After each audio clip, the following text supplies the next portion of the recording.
Hello, this is a recap of a Japanese movie called The Tag. Please don't forget to subscribe. Let's begin. Two buses of schoolgirls are driving down a highway through the woods. Everyone engages in cheerful conversation while a learner named Mitsuko writes a poem. Her friends ask her to let go of the notebook for once and enjoy the world outside of it. Mitsuko bends down to pick up her pen when a gust of wind attacks the school buses and slices through them, bisecting everyone else on board. When Mitsuko looks up, the bus has no roof and her friends are missing the upper halves of their bodies. Moments later, a second gust of wind attacks, but Mitsuko ducks just in time to avoid being killed like her friends. When the bus stops, she gets off and runs down the highway through the upper halves of the people who died. A group of 4 girls is walking in front of her. She pushes one of them to the ground, saving her life as the other girl suffers the same fate. But only a moment later, the girl dies trying to save a bunch of cyclists being left alone again. Mitsuko runs as far as she can and reaches the river. Several dead bodies of schoolgirls have been washed up to the bank. She cleans her face and changes into a clean uniform before wandering around the highway again. After hours and hours of walking aimlessly, she reaches an all-girls school. Strangely enough, the uniform she changes into matches the uniform of the school. The girls seem to recognize her. Mitsuko doesn't ask them anything or tell them about the mass killing that happened earlier. She is too stunned to react. Suddenly, her girlfriend, Aki, approaches her. They have not seen each other for some time, but Aki claims they have always been going to the same school. When a gust of wind hits them, Mitsuko panics and falls to the ground, but the wind does no harm this time. Aki picks her up and walks her to the school. Mitsuko is beyond confused, but she rationalizes the event of the morning as a lucid dream. She believes Aki when she says that they have always gone to this particular school. When alone in a classroom, Mitsuko tells Aki about the wind that killed all of her school friends and starts hyperventilate to help her. Aki brings her to the window, showing her that the wind is absolutely safe. Mitsuko reaches her hand out and calms down after feeling it. The couple smiles at each other, thinking of the absurdity of the situation. Aki assumes that Mitsuko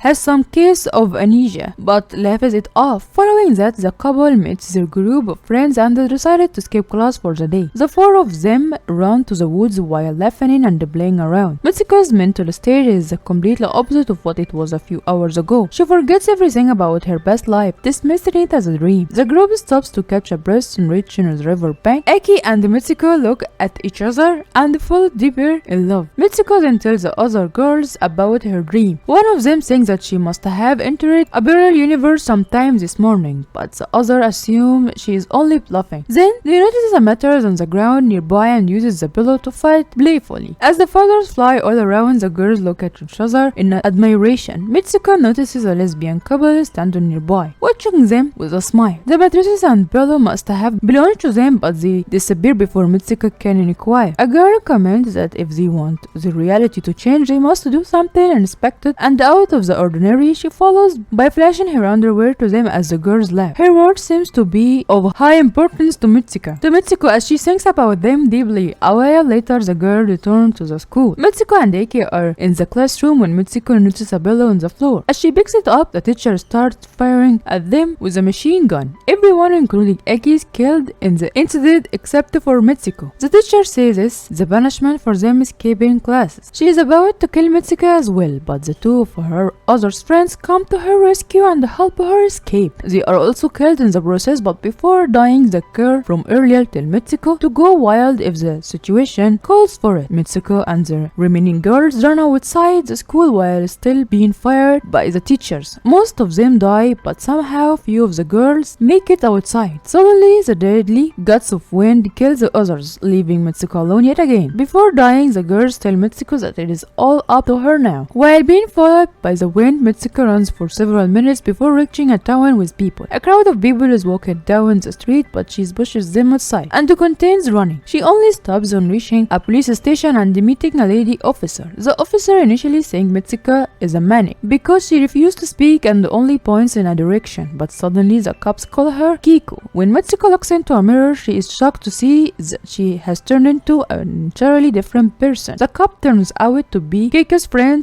Tomoko, who is excited about Kiko's wedding happening in a few hours. Kiko, who was a different person only seconds ago, is confused out of her mind. She can't think straight and allows Tomoko to do whatever whenever she wants. They get into a car to the chapel where she is getting married. The morning has been a roller coaster ride for her, but it only gets wilder when a bunch of women follow their car as Kiko is a celebrity. They all express how excited they are about the wedding. At the chapel, many other women surrounds and welcomes her. On reaching the changing room, she is shocked to see Aki getting ready for the wedding. She can almost not believe her eyes as her mind goes blank. She tries asking her what is going on, but Aki secretly whispers to her to keep quiet for a while. She also promises to explain everything later, revealing that she knows something that Kiko doesn't. Following that, Kiko is dressed up in a wedding gown. As the girls gash about how handsome the bridegroom is, Kiko suddenly realizes that she cannot marry a man when she is in love with Aki. Aki notices her panicking and makes the other girls leave the room for some privacy. When they are alone, she calls Kiko by her real name and urges her to do as told. Kiko still doesn't know what is going on, but she trusts Aki enough to do what she says.